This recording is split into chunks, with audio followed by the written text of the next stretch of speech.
बिस्मिल्लाहिर्रहमानिर्रहीम। आज का टॉपिक है फ्रेज़ एंड क्लॉज। आज इन दो इस्तिलाहात के बारे में हम पढ़ेंगे।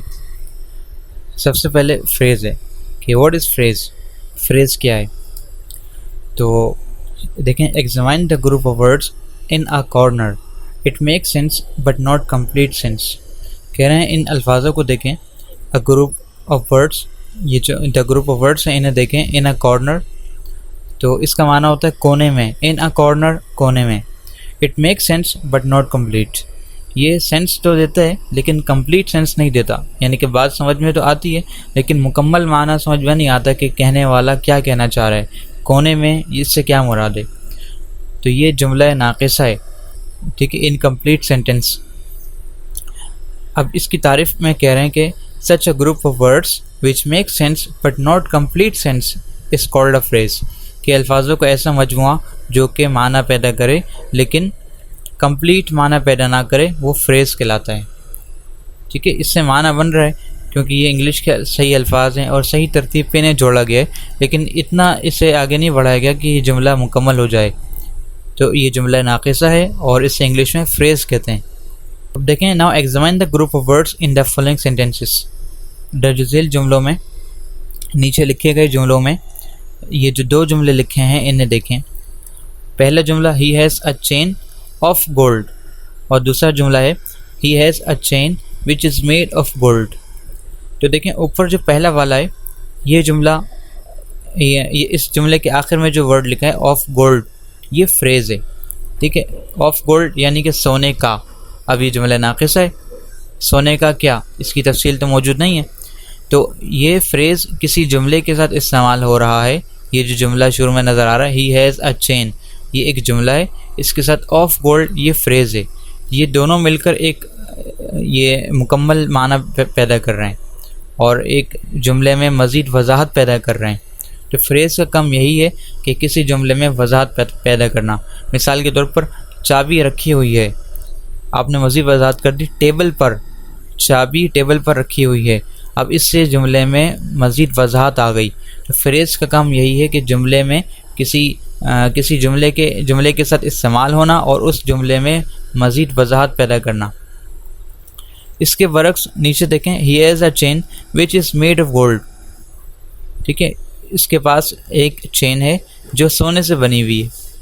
दो बात एक ही कि सोने की चेन है, ये सोने से बनी हुई चेन है, लेकिन फ़र्क क्या है कि सेकंड जुमला है, सेकंड सेंटेंस में which is made of gold, ये फ्रेज़ नहीं है, ये क्लॉज कहलाता है। ठीक है, क्लॉज क्या होता है अब इसके बारे में हम पढ़ते हैं। अच्छा, what is clause? Such a group of words which forms part of a sentence and contains a subject and a predicate is called a clause. Clause के बारे में कह रहे हैं कि ये एक ग्रुप ऑफ वर्ड्स है, यानी अल्फाजों का मजमुआ है जो कि एक जुमला बनाता है। यानी कि इस क्लॉज से जुमला भी बन जाता है अक्सर, और कभी जुमला मुकम्मल नहीं होता, कभी जुमला मुकम्मल होता है। यानी कि इस क्लॉज से कभी जुमला मुकम्मल भी बनता है और कभी जुमला मुकम्मल नहीं बनता। और इसकी शर्त क्या है कि इसमें सब्जेक्ट और प्रेडिकेट ज़रूर हो, यानी कि फ़ाइल और फ़ेल, ये दोनों चीज़ें ज़रूर होनी चाहिए इस क्लॉज में। अब इसकी मिसाल देखें, आई थिंक डेट, मेरे ख़याल में, you have made a mistake, आपने एक गलती कर दी है। तो आई थिंक, आई ये आपका सब्जेक्ट है, फ़ाइल है, और थिंक ये फ़ेल है, यानी कि ये प्रेडिकेट है मेरे ख़याल में। और you have made a mistake, इसमें यू जो है ये सब्जेक्ट है और हैव मेड अ मिस्टेक ये पूरा प्रेडिकेट है। अच्छा, इस क्लॉज में सब्जेक्ट और प्रेडिकेट दोनों चीज़ें मौजूद होती हैं। इसी तरीके से if you come early, if you come early, अगर तुम जल्दी आओगे। अब देखें, ये एक क्लॉज है इफ़ यू कम अर्ली, लेकिन ये जुमला नाक़िसा है अभी, क्योंकि इससे पहले इफ़ और अगर लगा हुआ है, अगर तुम जल्दी आओगे। तो ये जो जुमला मुकम्मल नहीं हुआ अभी तक कि अगर तुम जल्दी आओगे, इसके आगे एक बात होगी।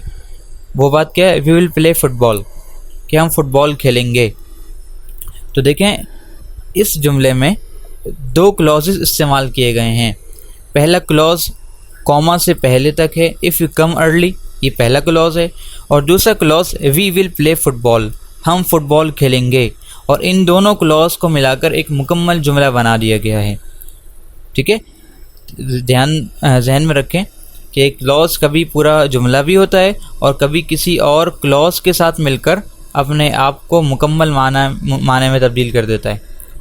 अगर ये देखा जाए कि भाई इसका जो दूसरा जुज़ है, दूसरा हिस्सा है, वी विल प्ले फुटबॉल, हम फुटबॉल खेलेंगे, तो बात मुकम्मल है यहाँ पर कि हम फुटबॉल खेलेंगे। ठीक है जी, लेकिन इस सेकंड क्लॉज को फर्स्ट क्लॉज के साथ मिलाकर बना दिया गया और ये जुमला मुकम्मल बन गया और इसमें माना भी इसका बढ़ गया और मुकम्मल वाज़े हो गया। अब बस देखें कैसे पता चलेगा कि फ्रेज़ और क्लॉज में क्या फ़र्क है। तो number 1, preposition is use in phrase. Phrase में प्रेपोजिशन इस्तेमाल करते हैं। प्रेपोजिशन क्या होता है भाई? Preposition in, on, at, with, to, etc, यानी कि इस किस्म के अल्फाज जैसे कि इन है, ऑन है, एट, विथ, टू, इस तरीके से बहुत सारे अल्फाज, 50 से ऊपर अल्फाज हैं। ये अल्फाज जिस लफ्ज़ के साथ लग कर आएँ और लफ्ज़ हो और उसके बाद कोई इस्म हो, कोई नाउन हो, तो वो फ्रेज़ कहलाता है और वो जुमला नामुकम्मल होगा, जुमला नाक़िसा होगा। देखें इसकी मिसालें, ऑन द टेबल, टेबल पर, एट स्कूल, स्कूल में, इन द रूम, कमरे में, तो ये तो जुमला नामुकम्मल है, जुमला नाक़िसा है, ये फ्रेज़ है। और इसकी पहचान क्या है कि इसके साथ प्रेपोजिशन आती है। और प्रेपोजिशन कौन से अल्फाज हैं? इन, ऑन, एट, विथ, इस किस्म के और बहुत सारे अल्फाज हैं। और क्लॉज की क्या पहचान है? Subject and verb is use in clause. Subject और वर्ब इस्तेमाल होता है इस क्लॉज में। ठीक है, अब देखें, इफ़ यू डू, अगर आप करते हो, ये एक क्लॉज है, इसमें सब्जेक्ट भी है और वर्ब भी है, यानी कि प्रेडिकेट भी है। यू सब्जेक्ट है और डू वर्ब है। इसी तरीके से व्हेन यू कम, तो यहाँ पर यू आपका सब्जेक्ट है और कम वर्ब है।